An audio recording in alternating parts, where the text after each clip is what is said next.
నమస్కారం welcome to 108 news Telugu నా పేరు గౌరి ముందుగా బులెటిన్ లో హెడ్లైన్స్ 100 లేదా 112 కు కాల్ చేస్తే నిమిషాల్లో కాపాడతాం డీజీపీ గుప్తా రేవంత్ కు బిగ్ షాక్ తిరగబడ్డ మాజీ ఎమ్మెల్యే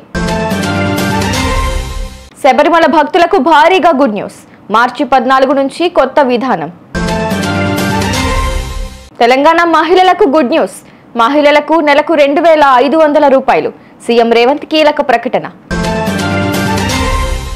నేరగాళ్ల నుంచి ఏదైనా ముప్పు వాటిల్లితే వెంటనే 100 లేదా 112కు కాల్ చేయాలని డీజీపీ హరీష్ గుప్తా తెలిపారు. నిమిషాల్లోనే పోలీసులు ఘటనా స్థలానికి చేరుకుని కాపాడుతారని ఆయన చెప్పారు. నేరాలకు పాల్పడితే ఎవరైనా ఉపేక్షించేది లేదు. మహిళలు, చిన్నారులు, వృద్ధుల భద్రతకు కట్టుబడి ఉన్నాం. అలాగే పిల్లలు ఏం చేస్తున్నారో తల్లిదండ్రులు ఓ కంట కనిపెట్టాలి.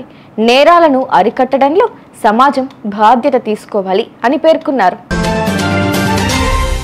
సిర్పూర్ కాగజ్ నగర్ కాంగ్రెస్ లో విభేదాలు ముదిరి పాకాన పడినట్లు కనిపిస్తోంది. మాజీ ఎమ్మెల్యే కోనేరు కోనప్ప కాంగ్రెస్ పార్టీపై తిరగబడ్డారు. కాంగ్రెస్ పార్టీ దొంగల కంపెనీ అంటూ సంచలన కామెంట్స్ చేశారు. తాను మంజూరు చేయించిన ఫ్లైఓవర్ ను ఆపేయడంపై భగ్గుమంటున్నారు. తాను ఎవరికి భయపడనంటూ ఆయన చేసిన వ్యాఖ్యలు వైరల్ గా మారాయి.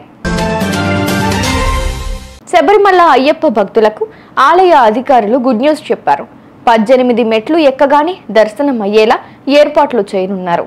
ఈ మేరకు ఆలయం సమీపంలోని ఫుట్ ఓవర్ బ్రిడ్జ్ ని తొలగించాలని నిర్ణయించారు. భక్తులు ఈ మెట్లను ఎక్కగానే సన్నిధికి చేరుకోవడానికి ఎడమ వైపునకు మళ్లించేవారు. దీంతో దర్శనానికి 500 మీటర్ల ఫుట్ ఓవర్ బ్రిడ్జ్ ని దాటుకుని వెళ్లాల్సి వచ్చేది. మార్చి 14 నుంచి కొత్త విధానం అమల్లోకి రానుంది. కాంగ్రెస్ ఎన్నికల హామీలలో మహిళలకు నెలకు 2500 రూపాయలు అందించే పథకం ఒక ప్రధానమైందే. ఈ పథకంపై తాజాగా సీఎం రేవంత్ రెడ్డి స్పందించారు.